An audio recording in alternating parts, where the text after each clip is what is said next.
대통령은 한동훈 대표의 관계에 대해서 열심히 일을 같이 하다 보면 관계가 좋아질 것이라며 남미 순방 후 당과 소통 자리를 만들 것이라고 밝혔습니다. 어떤 회사 내에서의 어떤 문제가 생긴다든지 또는 교우 관계에서 어떤 문제가 생길 때 초심으로 가야 된다. 그래서 일을 열심히 같이 하다 보면은 관계가 좋아지지 않겠냐, 좋아질 것이다 생각합니다. 그냥 만나서 얘기하면 계속 쳇바퀴 도는 거죠.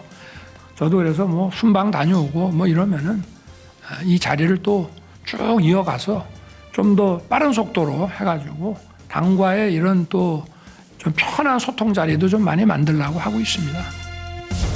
네, 추후에 보도된 건데 기자회견 있기 전에 추 원내대표한테는 얘기를 하고 한동훈 대표는 몰랐다는 얘기도 있어요.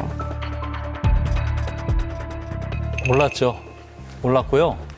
또 이것도 이제 추경호 대표가 이번에도 자기가 마치 대통령한테 건의해서 한 것처럼 이렇게 됐는데 굳이 이렇게까지 할 필요가 있었나 생각이 들어요. 추경호 원내대표 지금 여의도에서 별명이 뭔지 아세요? 남자 추미애예요. 왜요? 남자 추미애라 그래요. 트로이 목마짓 한다. 왜 자꾸 대통령 눈치만 보면서 당에 이렇게 부담을 주느냐. 두 사람의 성격은 많이 다르지 않나요? 많이 다른데 네. 결국 당에 별로 도움되지 않는 자꾸 이렇게 개인 플레이를 한다 이거예요. 그러니까 11월 7일 날 대통령 기자회견도 반응이 어떻게 나오냐면요. 원내 대변인이 논평을 합니다. 박준태 대변인이 국민적 의심이 잘 해소됐다. 이렇게 얘기해요. 근데 당에서는 이체 입장을 내지 않습니다. 한지아 의원도 있고 대변인이 몇 분 있는데 입장을 내지 않아요. 그러니까 서로 생각이 다른 거예요. 약간 권력의 축을 그쪽으로 기울까 하는 그 경계심이 엄청나게 느껴지거든요. 이번에도 딱 보게 되면 그 사과 먼저 하는 것도 한동훈 대표가 조치를 요구했잖아요. 한동훈 대표의 요청을 받아들인 형태가 아니라 추경호 원내대표를 불러가지고 이 사람을 하고 요청하게 하고 그걸 수용하는 모습을 보여줬거든요. 나 한동훈 대표 때문에 사과하는 게 그렇죠. 아니야. 그거를 이제 주는 거고 그다음에 두 번째가 인적 쇄신 얘기할 때 딱 그걸 느꼈거든요. 인적 쇄신 딱 얘기하면서 뭐라 하냐면 이미 인사 검증에 들어가 있다. 네가 닥달하지 않아도 나는 이미 하고 있는데 왜 닥달하느냐. 이런 뉘앙스가 굉장히 느껴지는 겁니다. 임기 반환점을 맞는 시점에서 제가 적절한 시기에 인사를 통한 쇄신의 면모를 보여드리기 위해서 벌써부터 어떤 인재 풀에 대한 물색과 또 검증과 이런 것에 들어가 있다는 말씀은 드리겠습니다. 실제로도 엄청나게 많은 숫자의 우리 여기 구성원들이 이런 조치를 받은 사람들이 굉장히 많습니다.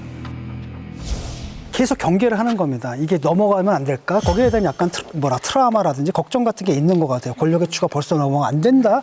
그래서 불필요하게 사실은 이게 상징하는 모습을 보여주면 되거든요. 네. 보세요.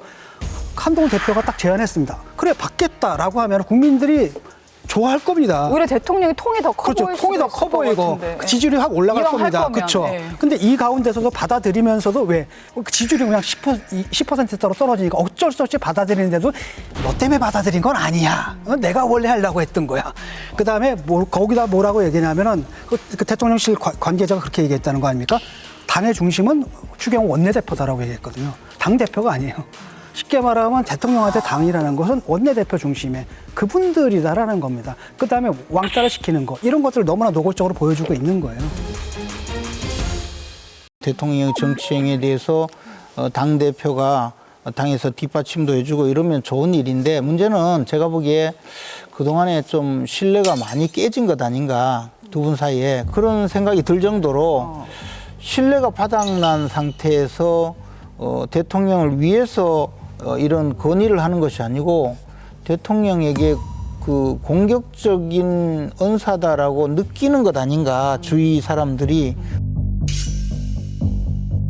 한동훈 대표께서도 이번에 말씀하신 내용이 옳다고 판단하면 좀 공개적으로 대통령을 압박하지 말고 오히려 그 당대표가 대통령에게 충분히 이야기할 수 있거든요.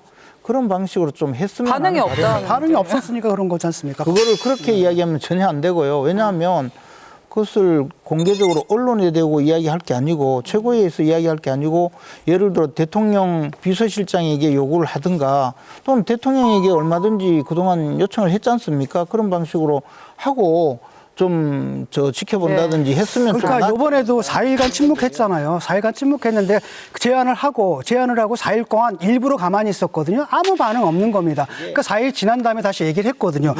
그다음에 또 하나는 뭐냐면 제안을 했으면은 중요한 건 뭐냐면 그 제안이 타당하냐 안 하냐만 따지면 되는 겁니다. 그 방식을 따질 건 없습니다.